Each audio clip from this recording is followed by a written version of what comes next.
What's up, everybody? You're listening to episode 17 of Just Breathing with Laud Lungs. Joined by my wife, Brittany, tonight. And I'm just looking at this table. It's distracting me. It is beautiful. I mean, you always distract me. But I Good was save. distracted for a moment, only a momentary lapse, by this beautiful table.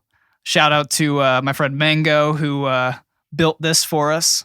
And it's pretty sweet. It's amazing. It's pretty sweet. And I wish we had smell-o-vision because does it smell? it doesn't have as much as it did when we first moved it in here. Okay. But like this entire room smelled like fresh cut wood. That's awesome. It was amazing. And there's drawers in the side. That are really there's cool. drawers right here. He did an awesome job with this. So we'll have to keep expanding on it. It's a little plain right now. There's not much stuff on it, but Which is good. We want to add our own stuff, right? yeah. I'm not really good at accessorizing though.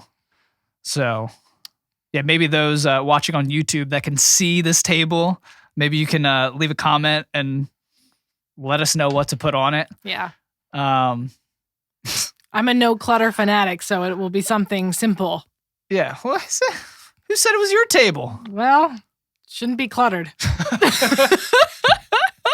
Bringing the home life into my podcast. This is mine, woman. Just kidding. I never call her that.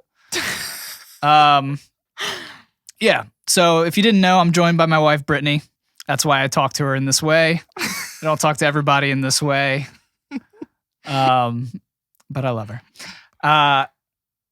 Yeah. So how have you been this week? I've been good. I feel like I'm getting used. I shouldn't say that. I'm not getting used to it, but I'm like trying to get used to like our schedule, like picking up again. I feel like I got really, really comfortable with like the lockdown schedule where like everything shut down. I know that was in the spring, but like It doesn't feel like it's ever come out of that. Well, it hasn't come out of that. Right. But our schedule has. But like, the schedule's been very different throughout the year. Like in the spring, like we stopped just doing everything that we were doing before. And I actually really liked that. I didn't like what was happening, but I was like, I'm okay with like being at home and just not having a busy schedule. But so I think I'm just trying to like be like, get used to that again. Mm-hmm. It's an adjustment. I know I was talking to the guy that made this table today, and we work at the same office, which is now our homes. Mm-hmm. Since we're all teleworking right now, and our teleworking was just extended till June. Mm. So that's cool. That's great. For those that enjoy the teleworking. I enjoy the teleworking. So that's been good for me. But we were just talking about just the fact that this year has just felt like one long day. Yeah, it's kind of true.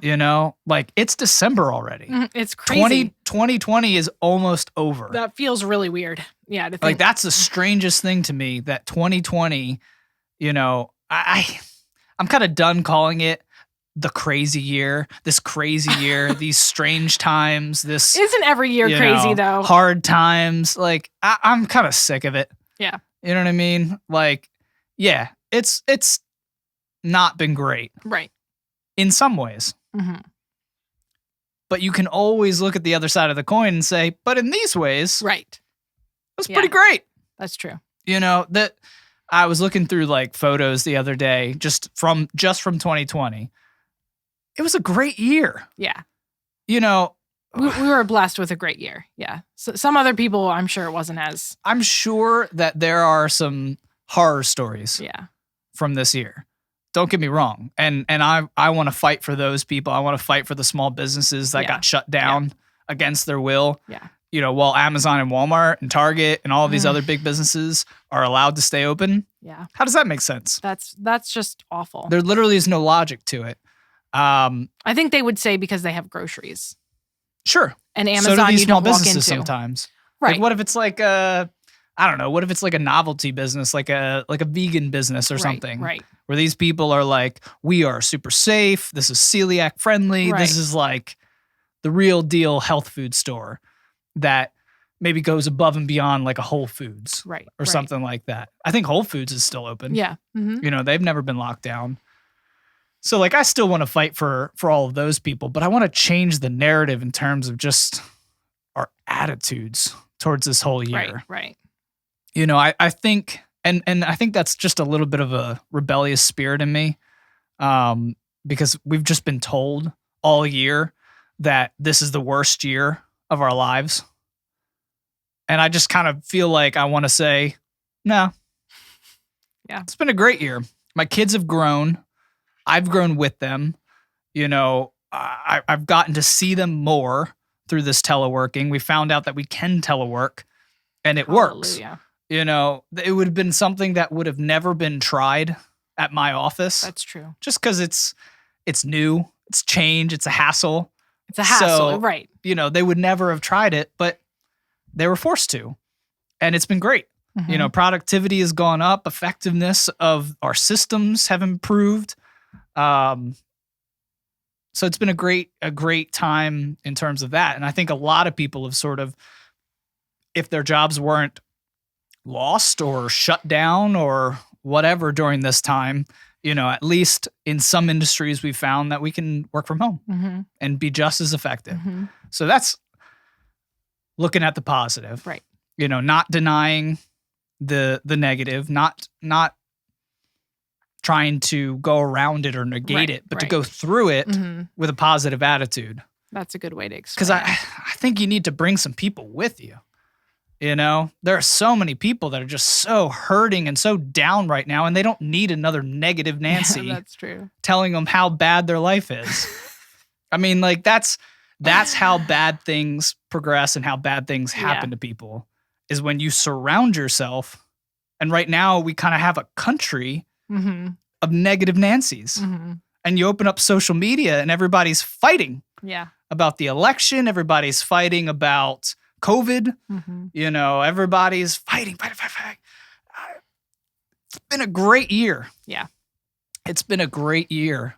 I'm trying to think of, I mean, we already did the episode on gratitude last time. And man, I just want to continue in that spirit because I think we need it more than ever. Yeah, it's true.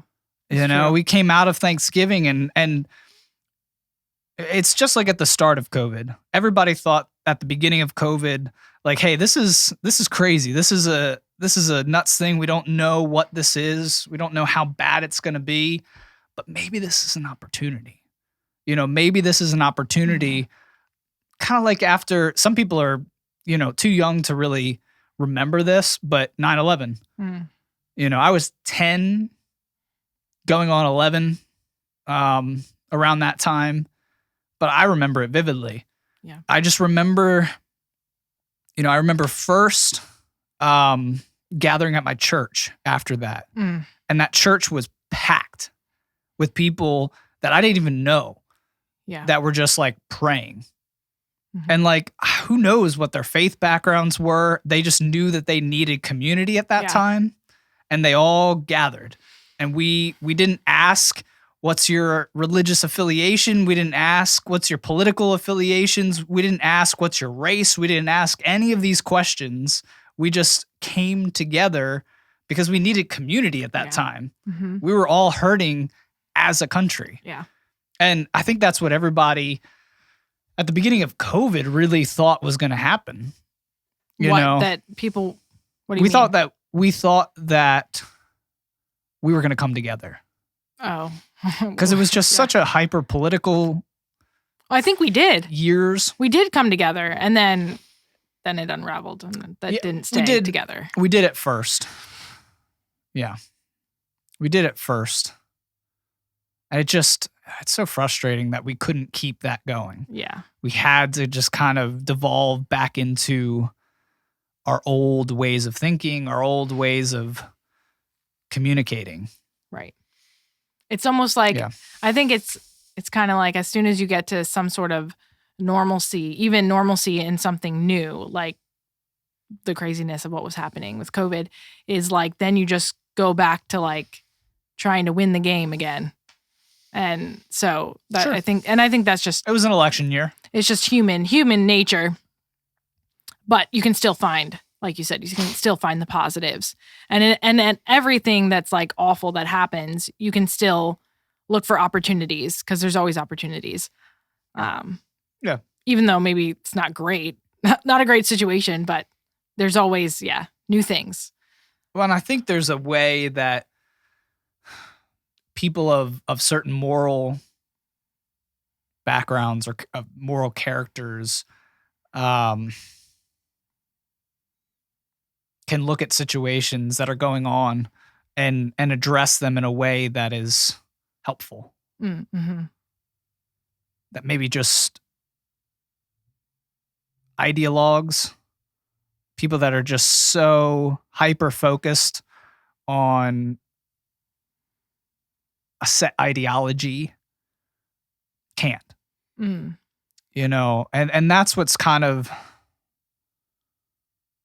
really been sad to me is, and I put myself in this category, is the people that care most about other people above ideology, you know, above political whatever stance or positioning.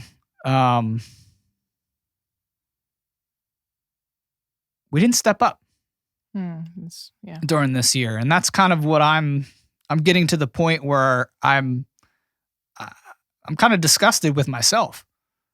You know, I sort of just tiptoed through this year. Yeah. But that's an opportunity in itself. Yeah. Like, I feel like, you know, times like these are eye-opening things. Like that's the only way you get better is you look back and you say, yeah, I didn't do that right. Yeah. And now we're more aware to continue to walk forward in, to be more, I guess you can explain more what you mean, but just to be more bold in being helpful to situations, like speaking out to unify and to encourage and to say no to division when you see it happening. It's true. I think we all did that. Something we can get better at, and not be so afraid to do that. I think that's it. I think it's fear. You know, when I don't like to ever be afraid of anything. And in theory, I'm not. You know, in theory, I'm afraid of God. Yeah. Because he's the only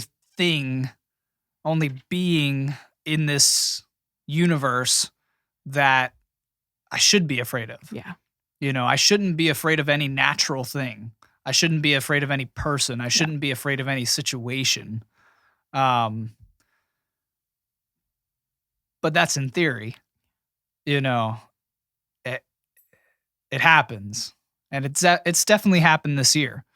You know, I just have been thinking about this week, especially when I follow a lot of brave people on social media, and I watch a lot of interviews with very brave people on YouTube and things like that. And, you know, you're right. It's an opportunity. You know, I see those people and it inspires me. It convicts me. Yeah. And I'm kind of in that stage right now where I'm dealing with a lot of conviction because I'm not a stupid person. You know, I know the truth. I talk to you about it, you know, off this podcast. I talk to friends about it, and I'm not shy in private situations, but I don't know why I haven't been able to step out and be that same person publicly. Yeah. You know, he comes out every so often. You know, he does pop its head up, but like, I don't know why I haven't been able to be consistent, and that's bothered me. Yeah. You know, that's really what I'm dealing with right now and being sort of convicted of. Why am I not the same person? Right. On and off camera. Yeah. As it were. Right. You know? And it'll come in time. Like I think of the Project Veritas guy. I can't remember his name. The main guy. I can't remember his first name. O'Keefe. Okay. I can't remember. I can't remember his first name. It's either Peter O'Keefe or Daniel O'Keefe. I can't remember his name. Yeah. I don't know. But I know who you're talking about. That guy, he I think he said something about having to get over, and like I'm not saying this because I'm there. Like I'm still learning how to not like care so much about what other people say about me or think about me. Yeah. But he was saying how he like had to just not even look at and just get over, like people just hated him. Like there's so many people who hate him, and a lot of people. And as it stuck out at me because I was like, yeah, I don't know if I could do his job. Like not only I couldn't do it because I'm not like as smart as him and he's so talented, but like I don't know if I could handle that kind of, just hate. Just people like throw out hate at you and they don't even know you. They've never met you. They know nothing about you. They just have decided to hate you because, I guess, of what you do. I heard something, and first I'll just say, for people that don't know, that are listening, don't know anything about Project Veritas, they're just an independent journalist. I don't even know. I think they have a website and stuff like that, but they basically are they receive tips and information from people, and they sift through it to make sure test the veracity of the information, and then they'll put it out to the public. Mm-hmm. And they've put out a lot of videos regarding the election in terms of any type of voter discrepancies or,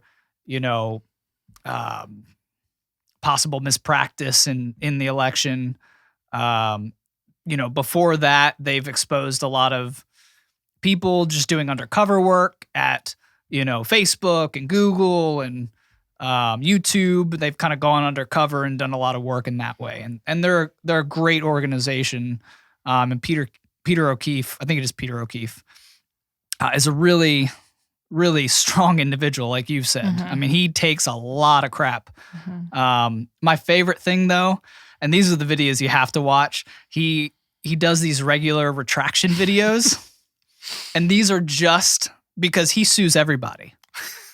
Because, and this goes along with your point, he's not going to be pushed around. Yeah.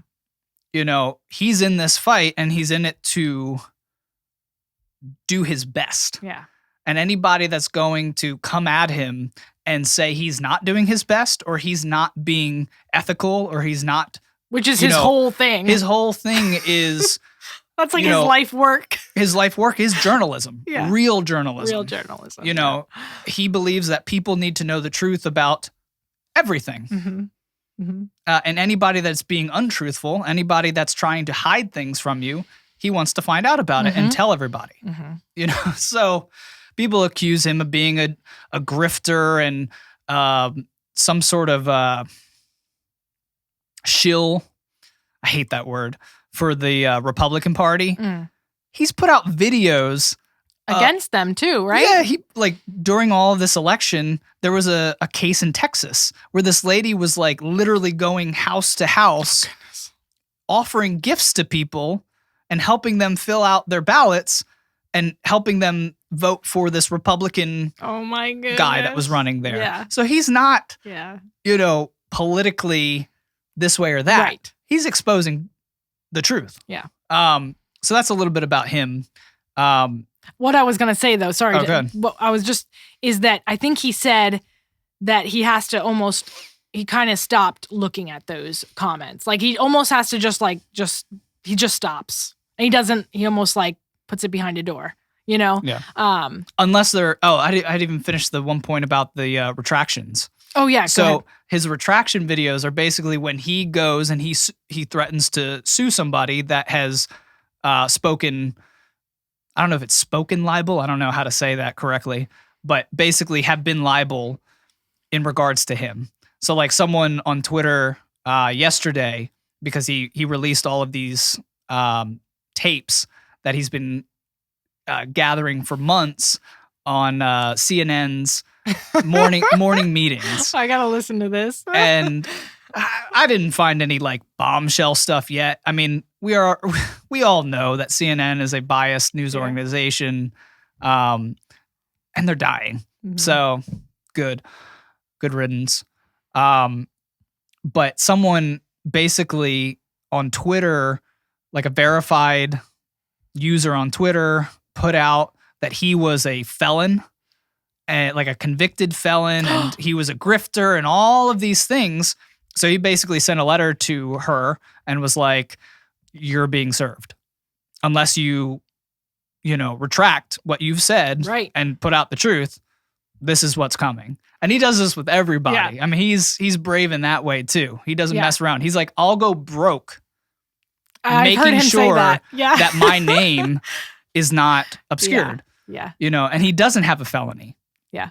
So this lady literally put out these like, it's like 7 pages of just her being like sarcastically retracting all of this stuff.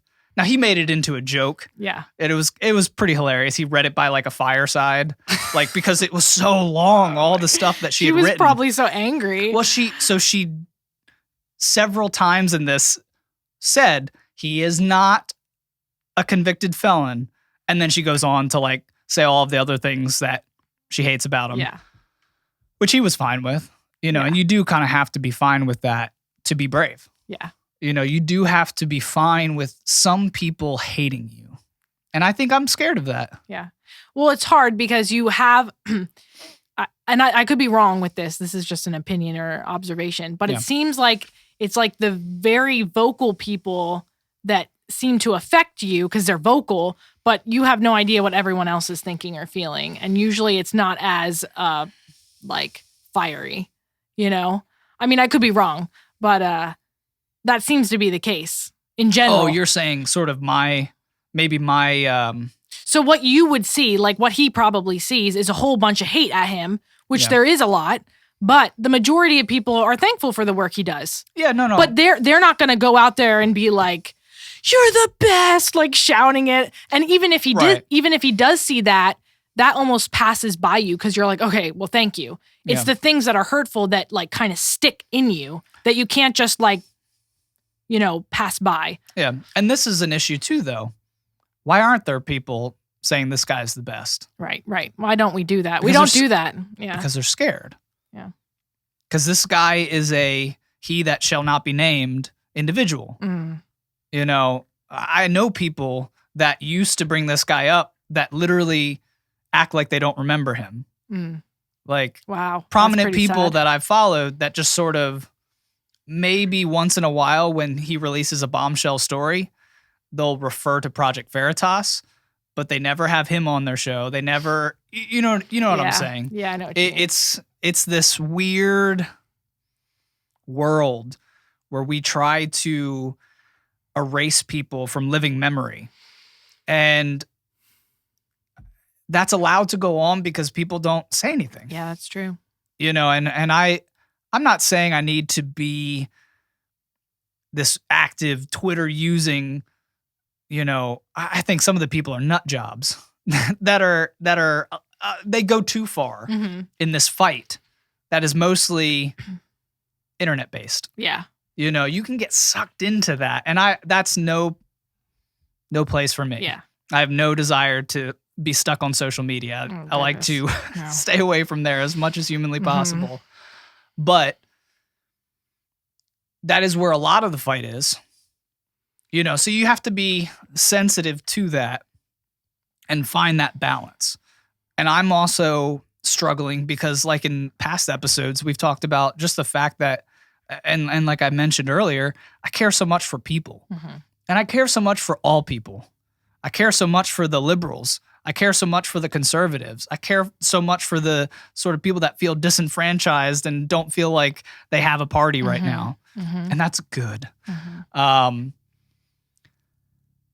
I just want to say whatever I need to say. Yeah. I don't know what that is yet.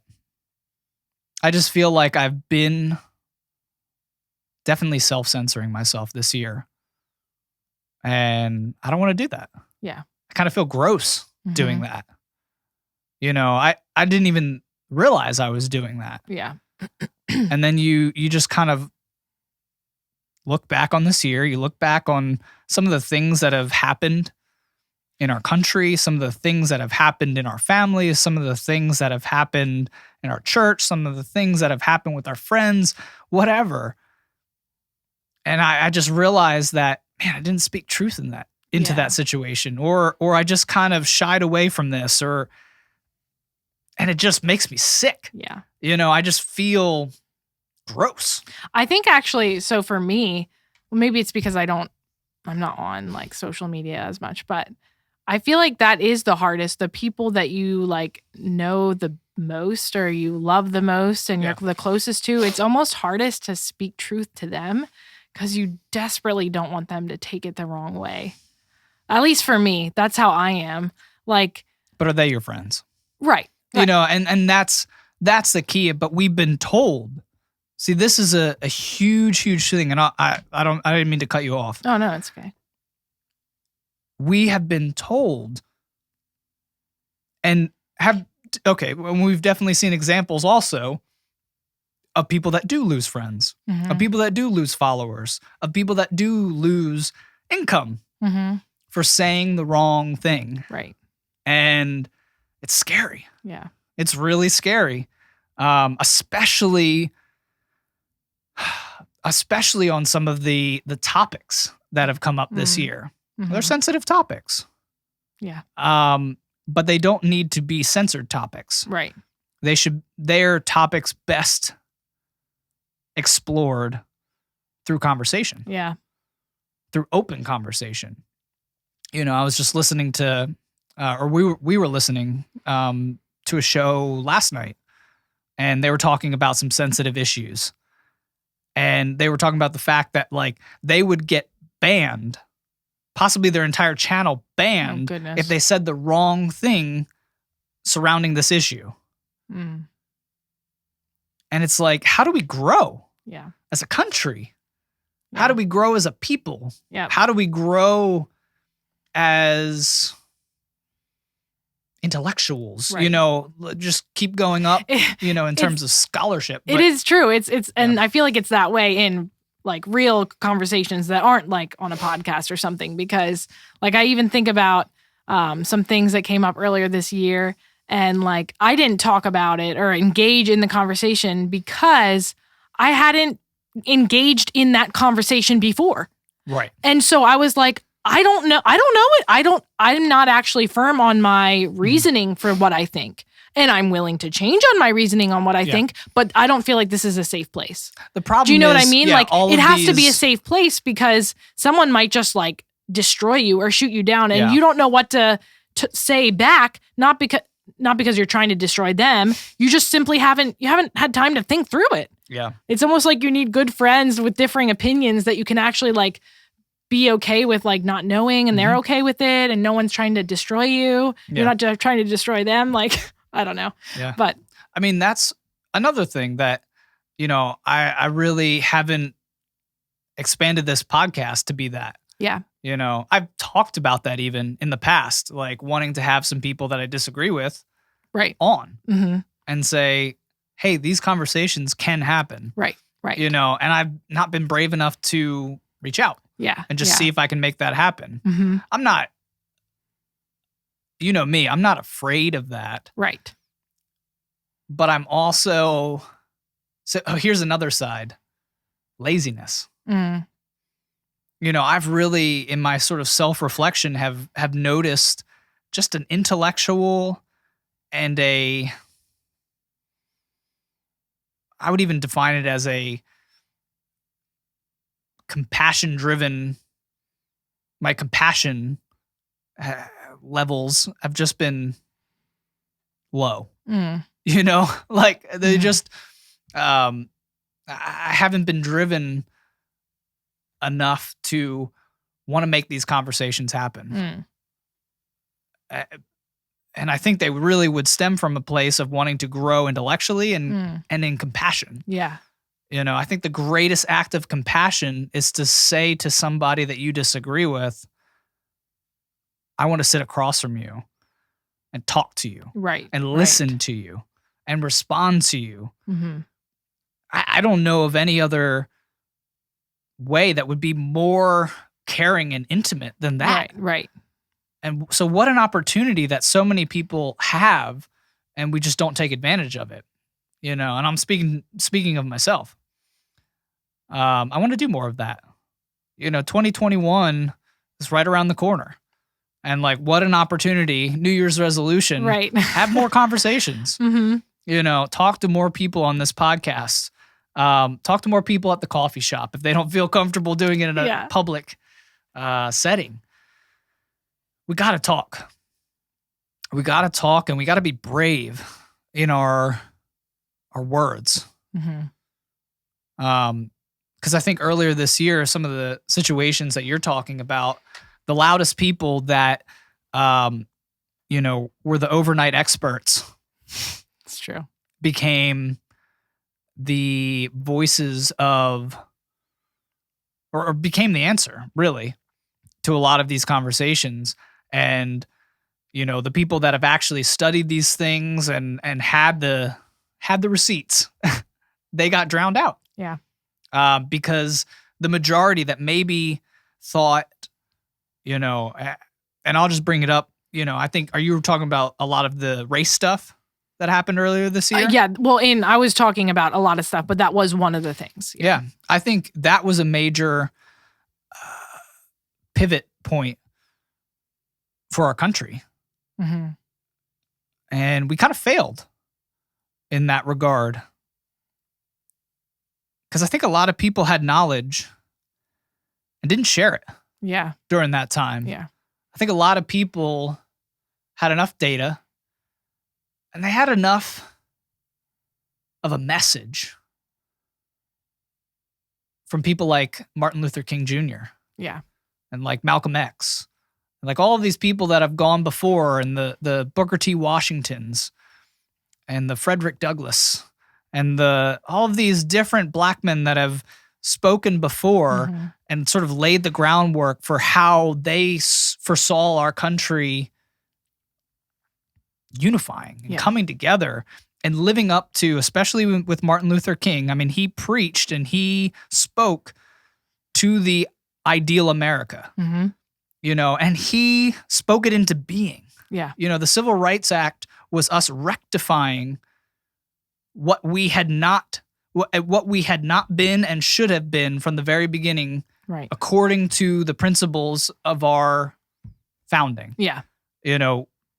One country under God with liberty and justice for all. That was it. And all Martin Luther King Jr. had to do was just say, this is where we were supposed to be, guys. Yeah. And we messed up. You messed up. And we should have been like, well, we were like, okay. Yeah, it's true. But then we were fed these lies over the past couple of years, and it just sort of blew up, this year with the George Floyd incident. And I really only refer to that one because the other ones they're not really even debatable as pushing forward the other side's point of this police brutality thing. Yeah.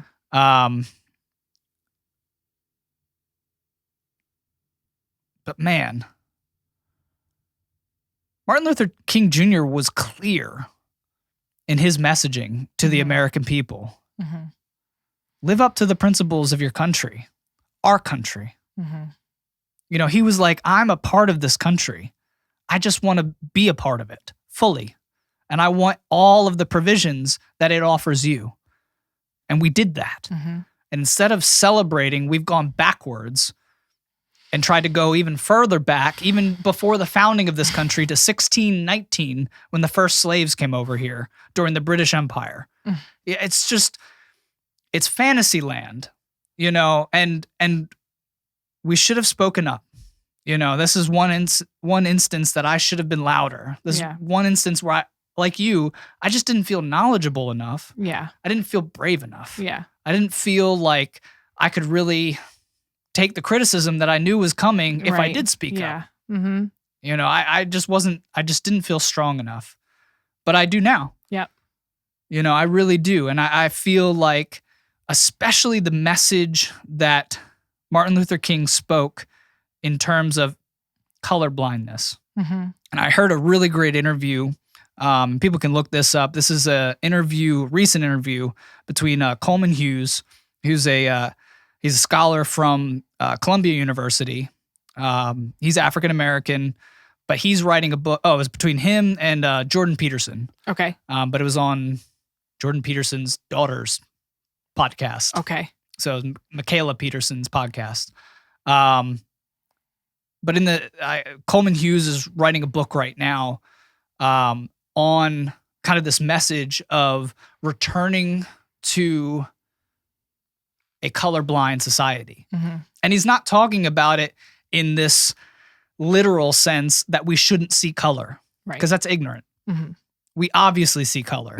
So we shouldn't start there. I don't see color. Everybody looks the same. No, they don't. No, they don't. But just like, you know, he explained it beautifully. He just was like, just like when we say someone's warm-hearted, Mm-hmm. we don't literally mean their heart's warm. Right. We mean that they are a soft-hearted, caring, compassionate, empathetic person. Right. It's the same thing with colorblindness. It needs to be something that we just, in every interaction with someone of a different race or Mhm. color or ethnic background, we don't see them first for that trait. Right. We see them first for, if it's in a work situation, how they do their work. If it's in a school situation, how Right. smart they are. If it's Right. in a sporting situation, how athletic they are. Mhm. We define people like Martin Luther King wanted us to do in the beginning, by the content of their character, Right. Yep. not by their skin color. Mm-hmm. And that was a beautiful, beautiful message. And we decided to embrace a racist and ideologically flawed message. Mm-hmm. Um, I think. Sorry. Go ahead. You finish what you're no, saying. no. I want you to talk too. I'm just kind of hashing this out right now. Mm-hmm. And I'm basically almost, I'm doing penance for all of the times that I didn't speak up. Right. You know, I'm apologizing to the world, just saying, I should have said something. Yeah. We had this message, and it's a beautiful message. Right. And it's the right message. And it's a message of healing. We Right. talk about healing and unity right now that Joe Biden is, you know, the president-elect. None of the messages that are coming out from his party have anything to do with healing. Yeah. Yep. And I'm not blaming him. I'm No, never it's- going to yeah. blame a politician for being a politician. And two, just they're not intellectuals. But we have intellectuals that have Mhm. gone before and that are speaking right now and that are saying, guys, what are we doing with this? Right. This hateful ideologies. Yeah. These ideologies that look at a person's race or demonize Mhm. another race. We've gone through that Right, before. right. We called it racism. We do that with. But now we've twisted it Oh yeah. to the point where, well, it's okay for certain groups to be racist. It's okay for certain people Yeah. to have issues with another race. No, it's not. No, it's not. Those are people. I think that the thing that was silly to me in all of this, all the race stuff, Yeah. was that to me, I was just kind of like, well, doesn't everyone know this? Like, I just thought that everyone knew that, like, we were all the same. We do know this. Like, This is the issue. Like, Keep going. that's why I was, I didn't know why there was such a big deal. Because I was like, don't we all actually know that we are all the same? Yeah. And some people are racist. Yeah. Yeah. Some people are racist everywhere. Yeah. Everywhere in the world, there are some people Everywhere. who are racist, and that's not good. But we can't necessarily change that Now we can help make sure that like the people around us are treated fairly and, do something about it when we see it in our lives. Yeah. But like, you can't just say that like everyone in that business is racist because of one person who's racist. Right. So like, to me, I was just kind of like, I feel like, this is silly. It's so silly to me. But the other thing that go ahead. No, you finish. I was just going to say the other thing that I was going to say is like, we don't just like, this is not only like, it's not like a race issue. It's just a person, your heart's issue. If you have a problem with someone else and they happen to be of a different race, then that's your problem. You need to work through that, but don't put it on everyone else. And the other thing I wanted to say is we do this with other things too. Like, so the other day I heard someone speaking and they said, yeah, this person hates me. They never met me. And in my head, I just was like, oh, wow. Like, that's actually a really good point. And I find myself doing that sometimes, like, because you'll know about someone who is maybe stands for certain things and you just all of a sudden, like, you just don't like that person. And I'm like, I want to change this. And we all should really change the way we talk about other people. Like, if there's someone who has done a lot of things that we disagree with and maybe it truly is wrong, we need to say those things were wrong. Like, I don't like the things that person did. That person maybe does seem like an awful person, but I can't actually say that I hate that person or that I don't like them because I've never met them. Yeah. You know what? I've never met them. And we just have to change our outlook and go back to like what is real, because we do that with the Democrats and the Republicans. We'll look at one person for what they've done, what they stand for, and we just hate them. We've never met them before. Like, okay, it's okay. We can hate maybe what they are doing if it's awful, or we can say, I dislike all of their policies or whatever. Yeah. But you don't know that person. You don't know that person. But it made me think of the whole race thing too, because we just got to go back to evaluating someone for who they are. What have they done? Are they great? Are they a good person? Have they ever done anything like not like, is there a reason to not like them? Right. Okay, there's not. Okay, then you're good. You guys are good. Yeah. Doesn't matter who you are, you're good. Maybe you're using logic and reason. Is there a reason for this mindset you're in right now? It's just, it actually is detrimental to us as a people, as a community, to look at someone, whether it's because of their political party or their race or their gender, and say that whole group is no good. Like, everyone knows that's not helpful. I think that is where a lot of our issues are stemming from. Is I think right there, a lot of people know this. And I think you're 100% correct. A lot of people know this. Mm-hmm. A lot of people believe that. But no one reminded them of that. Yeah. No one spoke up and say, hey guys, did you live through the 90s? They were great. Yeah. There's some things that happened that weren't so good. Mm-hmm. There was definitely some things that were not good in government, some things that were not good around the world. There were some things that, there was and will always be racially motivated things in a country of 350 million people that occur. Mm-hmm. But was it the central issue? Right. Were we really dealing with white supremacists in the 90s? Not really. Not really. You probably never heard of them unless they were like shooting up a school or like, blowing up something. One guy, who was an idiot who had mental health issues. Right.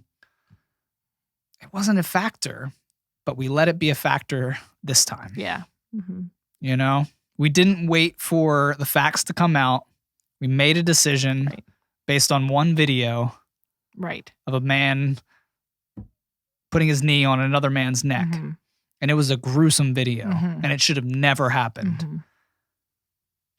Also, and this is a major flaw with social media and just with our country in general is we don't wait. We're not patient people. Right. And then we just jump to conclusions. Right. And we right. jump to sides. We jump to tribes. Yeah. What is our tribe saying? That's what I believe. Right. What is my tribe saying? I'll agree with that. And we got to stop it. Right. We need to stop it. We need to take a step back. We need to say, what have people in the past said about this? Right. What is great people, great individuals that have gone before, that have spoken on these issues in the past, what have they said? What have they done? How have they reacted? Mm-hmm. And you could learn a lot.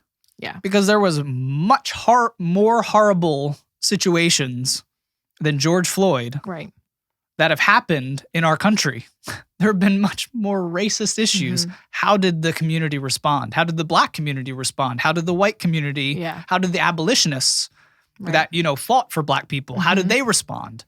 Yeah. How did they come around the Black community and support them? How did all of that?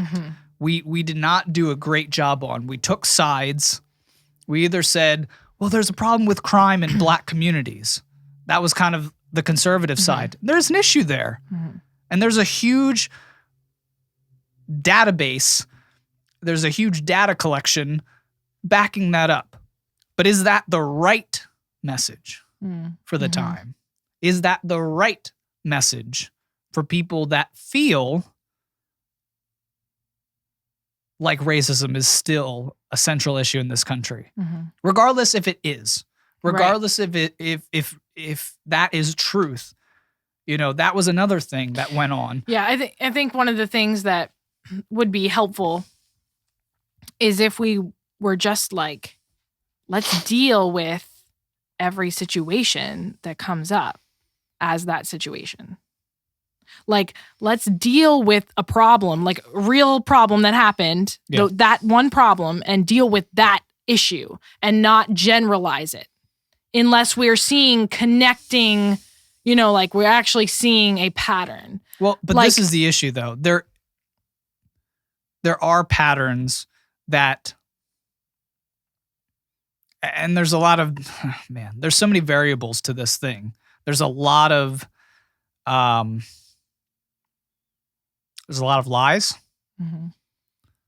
but there are some truths that have really formed in the minds of people in the Black community in America. There are a considerably greater percentage of police interactions with Black people in our country. There are many situations where you can only scratch your head and say, how on earth did that happen? And there's a lot of situations where people have seen cops get off for stuff. I don't ever want to defend cops. Hey, I got a back the blue shirt on right now. I love police officers and I support them because they've been demonized, even though they're my neighbor, they're my, coworker. They are regular people. They are Americans. Oh yeah. So demonizing anyone I'm against. But I need to look at my other fellow American. What has formed in their minds? What have they seen? Have they seen cops get off for stuff that they shouldn't have gotten off for? And that happens. Right. And that is a problem. There is the police unions and different organizations are able to get charges dropped or lessened for cops. Right. And they have a hard job. I understand why even some of that stuff is in place. And that's a very nuanced understanding. But when this is happening over and over again in your communities, it changes your mindset. So see, that's where I'm not knowledgeable enough to know. Well, and that's the thing. And that's why it's just easier for people to jump to tribes. What is my tribe saying? What are the Republicans saying? What are the Democrats saying? And goes back to what we were saying earlier. It takes a conversation. And it doesn't take a conversation where we are just, see, what I've seen a lot of too is a lot of white people talking to black people to tell them how to think. And I don't think that's the right approach either. I want to learn what my black Americans. I feel like that has gone both ways, but what? What do you mean? I feel like I've seen it the other way around. What? Where white people are telling them black people what to think? No, where black people are telling white people what to think. That's what I'm saying. Oh, I thought you said the other way around. Sorry. No. So what I'm saying is like a lot of white people have gone, during this time to try and listen to black voices and learn. Maybe we've just kind of been ignorant to what has been going on. A lot of white people have gone and tried to, hey, what am I missing here? Right. I thought we were good. I think we are good, but that's big picture. I think it's still good to have these conversations and say, am I missing something? Right. Because we very well could be. And I think we are missing some. Right. I don't think we need to change the message. I don't think we need to change the whole landscape of race relations in America for an incident. You know what I mean? So, but I think it's good to have these conversations if they're conversations. And what I saw was a lot of people just kind of being talked to by black people, good black people. I'm not disparaging anyone that had these conversations with white people, but it was very one-sided because white people were nervous. They were scared. They didn't want to be called racists. And that's sad because they should have come into, and I don't think they were thinking that of the person they were talking to, but of maybe the backlash that would happen, since these conversations that I've witnessed were public. Right. And that's the part that I didn't like. I didn't like that they couldn't ask questions. I didn't like that they couldn't push back on certain statements. Right. Well, it's probably also because they probably didn't know that person very well.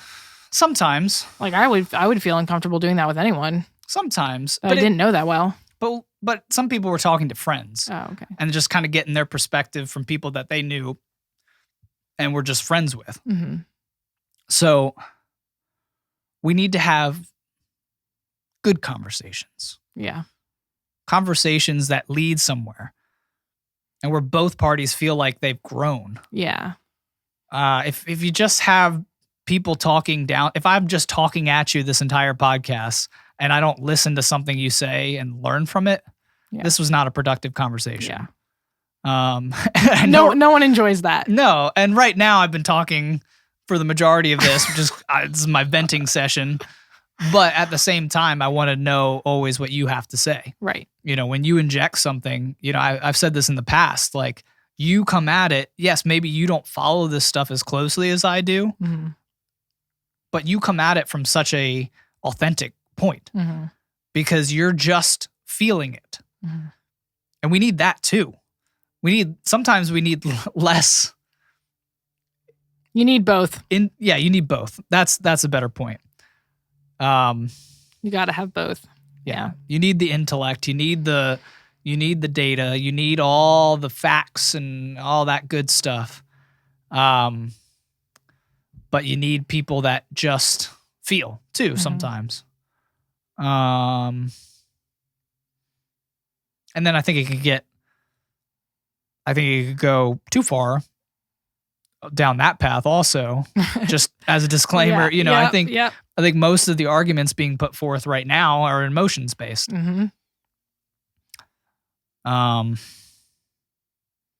Yeah, it goes back again to why having conversations is so important, and just the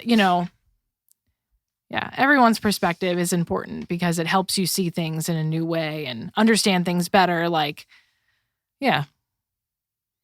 That's why I feel like that's helpful to not hear one person's point of view and then say, that's it forever and always, you just got to be careful. You can say, okay, well that seems right until you hear someone else talk about it. And then you're like, oh, well, that kind of seems right too.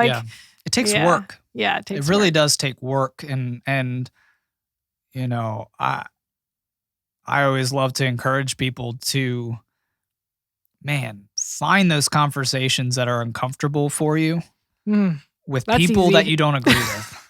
Like even just today, I was listening to an interview, and these were like two individuals that I don't agree with on pretty much everything. But you know what?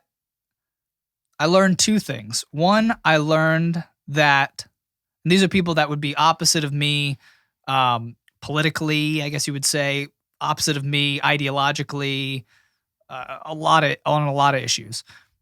But these two individuals were sitting there talking about the need for more patriotism in our country, more unity in our country. Same things, yeah. You know, and these are people that when they would start talking about economics, I'd be like, you're an idiot. Right.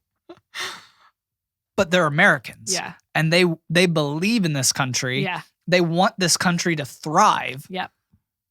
You know, we need to duke it out on economics. Yep. We need to duke it out on social issues. We need to duke it out on foreign policy. But they do care about what's best. But they care about America in the long run. Right. They care that our country is safe, secure, prosperous. The people are healthy. They care that the land is the environment is preserved. They care about issues that pretty much all of us agree on. Yeah. Yeah. You know, the fundamentals, I should say. Yeah, the basics. Yeah, the basics that we all agree on. We all want that for ourselves. We want that for our kids. We want that for our neighbors. And we need to... It's the path that we disagree on, I think, for the most part. Yes. We usually, exactly. we're like, this is the destination we want, and we see it being done different ways. And that's where we have to figure it out and work through it. Yep. Stop demonizing people for those paths because they're on different paths and say, we're all walking in the same direction. Yep. Let me talk to you along the way. Yep. You know, I think that's a beautiful thing. Let me just have a conversation with you along the way as we are trying to get to the same goals. Yep. You know, I just thought that was a beautiful thing. Just listening to that, I'm like, I don't agree on that. I don't agree on that. You know, I have a different perspective on that. But man, when they were just talking about just like we do on this podcast, I mean, we talk about how much our heart breaks for this country just because we see it so divided. We see it so going down paths that, see, this is the issue. There is a lot of people, I won't say the majority, that there's a lot of people going down paths that aren't best for our country. And that's where we need to speak up. Yeah. Just like with a kid walking towards the street, right. We're not going to stay silent on that. Yeah. We're going to say, stop! Yeah. You're going to get hit by a car. Right. Why do I know that you're going to hit by a car? Because I've seen people walk out into the middle of the street and get hit by a car. Yeah. And it's the same thing with looking at history. Yeah. You know, when people try to bring economic systems to the forefront and they're like, this will work. It hasn't worked in the past. Yeah. Yeah, but it'll work this time. No, it'll never work. Yeah. It's never worked. It's not in any capacity, in any country that it's been tried, it doesn't work. Yeah. That's the type of truths that we need to just be brave about and just say, no. And we need to be willing to learn too, because so I'm the person who doesn't listen to all these things like you do, and I don't remember history very well. So whenever like you bring these things up to me, I'm like, oh yeah, that's a good point. Like I wouldn't have known because I just don't remember that. Yeah. So it's like, yeah, it is good because maybe some people don't know, you know, with maybe their theory of certain things. They just don't know the history of it. Or I think we might have spoken about this in the past. But talking about, we don't really have a good elder system in our country where we really respect and cherish and really try and learn from elders. That used to be a cultural thing, but we lost it. Well, yeah. That's why we don't have it. Yeah, we've really lost it. Because my dad used to, like, when he was growing up, he said, I mean, I can't remember anything specific that he said, but he always like respected the elders. Like he would give up his seat in the bus if there was someone older. Like you let them sit down. You don't like. So I feel like I picked up on some of that. Not all of it, but I definitely am more aware of the lack of. I think because of like stories that he used to tell, I'm like, oh boy, like we don't do that anymore. Yeah. But yeah, I think we lost it pretty quick. It sounds like if he was acting that way, I don't know, maybe his parents were like extra, taught him that or something. But yeah, I don't know. I don't know where it kind of disappeared from our culture. And other countries have it way more than we do. Because like, okay, so they literally have like elders. Yeah. Like those people are, I mean, you look at the American Indians, or you look at I mean, their elders were their chieftains, like, and same thing in the tribes in Africa or the Amazon, or, the oldest people are the people that make the decisions. Yeah. The oldest people are the ones that sit around, think, because they've thought the longest about these things, and they've dealt with the these most wisdom. Yeah, exactly. Wisdom. We've really, I would probably say there's a large number of people that don't even know what wisdom means. Yeah, yeah. That don't even know. They're just like, is that things? It's like, no, you know how to make good decisions. Right. What? Yeah, I think that's a major issue with why we kind of fall into some of the things that we do nowadays, and because of that also because of not listening to our elders and learning from them, and we fall into just making the same mistakes. Yeah, yeah. We have a new generation right now. Like you look at the people in the Black Lives Matter movement, or the Antifa crowds, or the man. I mean, you could even make the argument on the other side of, well, they're not really the other side, but like the white supremacists. I lump them all together. You go Hate far. Groups. Yeah, I mean, exactly. You go far enough down a certain ideological path, you're the same. You're the same thing. Everybody calls Hitler a fascist. It was the National Socialist Party that he was a part of. So don't give me that. But all of these people have grown up in a not great educational system, not great culture where they're learning from their grandparents or your parents, who are still, who at least were still alive from the World War II days, who literally dealt with real fascists, real communists, real all of this stuff. I mean, you just think about how, I just got to add this one thing in. Sure. Like, we don't even, I feel like we've lost like the whole like respecting your parents thing. Like, we barely even do that.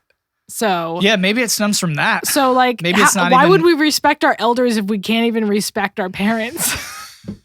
Well, I mean, like, okay, even take this. What do you think about this? Parents don't really respect being parents anymore. Oh, yeah.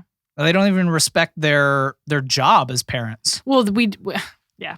I mean, we could go down a long path here, but because I'm learning this as a parent, like, it's hard to, you feel like you don't have, especially if you're a newer parent, you feel like you don't have the authority. You don't realize how much authority you have. Like, you should have authority over your children. Not in an abusive way, of course, but like, we're not You're good. The authority figure that's placed over them. You're placed over them for their good to help grow them and protect them and teach them and help them make wise choices. Yeah. But I think we just, maybe it's the authority thing. Yeah. We're not very good at accepting authority and even like appropriately administering it, being an authority. We don't respect our supervisors or our bosses. Yeah. We don't respect our government. That's a huge thing. And then those people are put in a hard place too, because they don't want to feel like the bad guy, so they don't know how to appropriately administer their authority without being either too lax or too authoritarian, and you just have, it's a big mess. Yeah. I think that's a really big point in terms of the loss of receiving authority and and administering it. Mm-hmm. And yeah, man, in the workplace, I can totally see that. Mm-hmm. I've seen that over and over again. People that just, they never want to help and sort of respectfully lift their boss or supervisor or manager or whatever you have. They want to tear them down. They want to tear them down. And I would never want to be a supervisor because that is such an awful job. Well, it's the same thing with I hear people all the time talking about, most of the people that voted for Joe Biden settled for Joe Biden. Mm. There's a huge portion of the Bernie Sanders supporters that voted for Joe Biden, and they literally had hats and shirts that just said settle for Joe Biden. Because Bernie was their guy. And yeah, I think there was a lot of people on the Republican side that didn't vote for Trump in 2016, voted for him this time, not because of Donald Trump, but because of what he represented, some of his ideals. And it stinks. And that's okay. What? I just have to say too, that's okay. You're not really voting for Miss America here. Oh, yeah. You're voting for the policies and what you want for America. It's okay if you don't love maybe their person's flaws and stuff. Yeah. But I agree with that. That's something that I've really learned over this past year is really the fact that you vote on policy. Yeah. You vote on track record and policy. Right. The person, thankfully, the way our government is set up, the person doesn't play as big a role as we have made them to play. Mm-hmm. We're like, if this person gets in, we are done. Yeah. This country is over. And it's like, well, we have a judicial system, a Congress, we have a lot of checks and balances to curb against that. But yeah, man, the authority thing I think is a big point. I'm glad you brought that up because, I really see that more and more now that I'm just kind of reflecting on what you were saying. And I think that's it. Mm-hmm. And we're reading through Proverbs right now. And that's an amazing, amazing, amazing book of the Bible. Yeah, it is. And it's so practical. Mm-hmm. I don't care if you're even not a Christian and listening to this podcast, go read Proverbs. Oh yeah. Go read Proverbs. It's just beneficial to your life. It is. Business and relationships and parenting and yeah. It has stuff on marriage. It has stuff on relationships. It has stuff on just dealing with situations, with dealing with people, acting prudently, responsibly, wisely. Mm-hmm. The entire book is just on gaining wisdom and understanding. Yep. And that will see you through this life. Yep. And it's a beautiful, beautiful book too. But I know from there, there's such a focus on what you're saying. There's such a focus on finding wisdom, on seeking it, on searching after it. I'm trying to remember direct quotes. That's why I'm kind of stumbling over my words right now. But basically, reproof. When someone, it's a garland around your neck. Yes. Oh, there you go. Thank you. I was struggling there.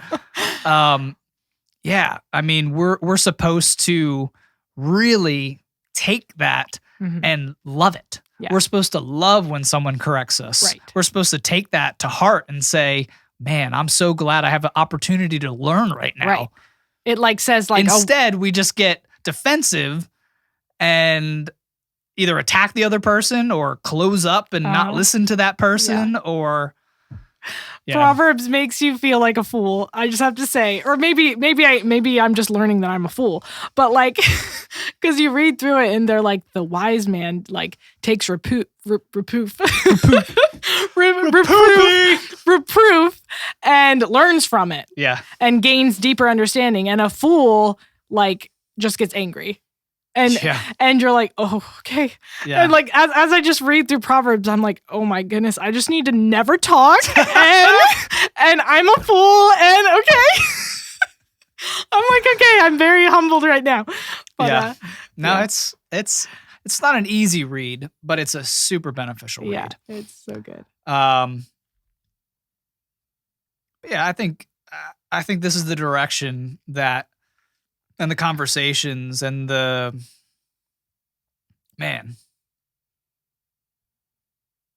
just the direction that I want to go in my life right now.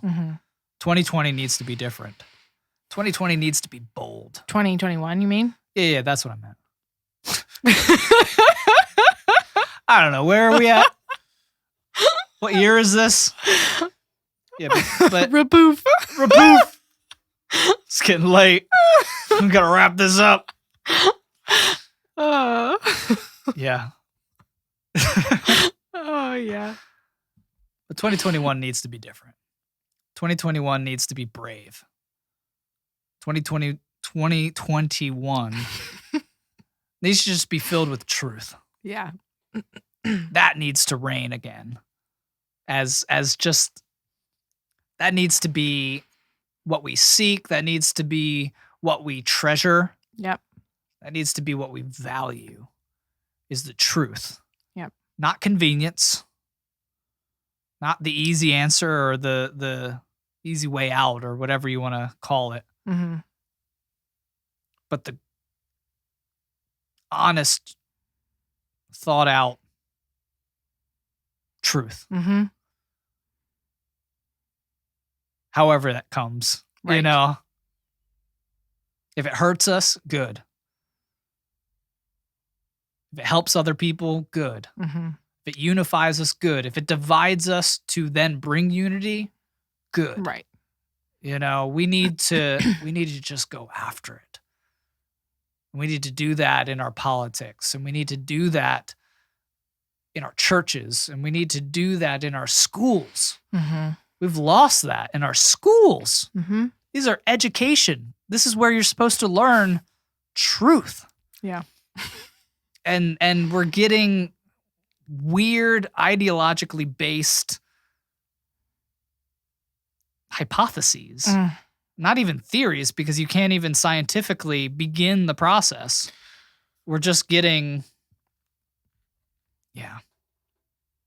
I'm not going to go down that road.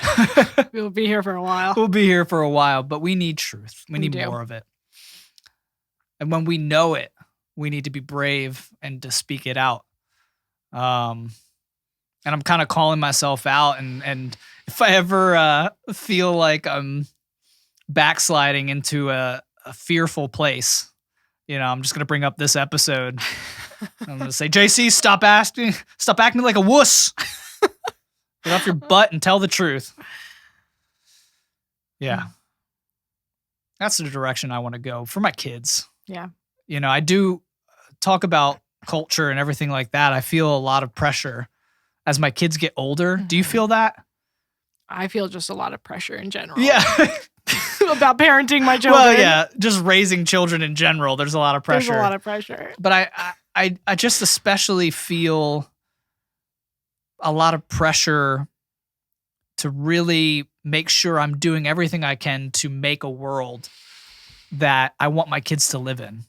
Yeah. You know, I want my kids to live in a world where race is not the central issue. Right. I want them to have friends with any person that they want to have friends with. Yeah.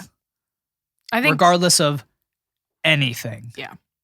I don't want any barriers on my kids' friendships. I don't want any barriers on my friendships. Mm-hmm. You know, I want them to live in a world where they don't have to worry about our nation's debt. I want to pursue responsibility with our nation's finances. Yeah. You know, we've been terrible at that since my grandparents, time. Americans aren't really good at that. We're not good at, we just like spending. Mm-hmm. We just like spending. And I want my kids to not be in debt. Mm-hmm. What am I going to do about it? I have no idea. Well, I think I have no idea. It starts with teaching them. If they have a solid understanding of these things, they'll be able to, that will influence the culture too. Not only us now influencing the culture, but teaching them and them being solid will help all of the people around them understand things better too. Yep. I just want a better world. Mm-hmm. I want a safe world. I want a happy world. I want a unified world. I want a American first, and not in a weird nationalistic perverted way, but in a good, love this country for what it stands for. Right. Love this country for what people are flooding because in. it's good for people. Because it's good for people. Yes. I want this country to be good for people, for my kids, and for other people's kids. And that's what I want to pursue. And that's what I'm going to start pursuing now. And hopefully if anybody else is listening to this and maybe this has touched a chord, or you're feeling the same way, I hope you step up. I hope you speak out. I hope you learn. Learn as much as you can, as fast as you can, however you can.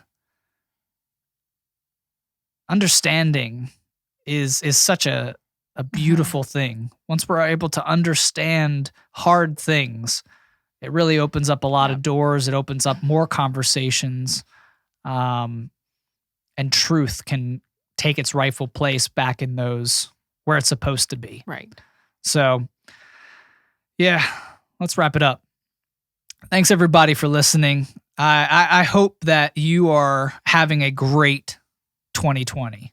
And my prayer for myself and for you is just that we have an even better 2021. Take reproof and seek wisdom, and we're going to have a great year. So hope everybody has a great rest of their week, and everybody take care out there. All right. Bye.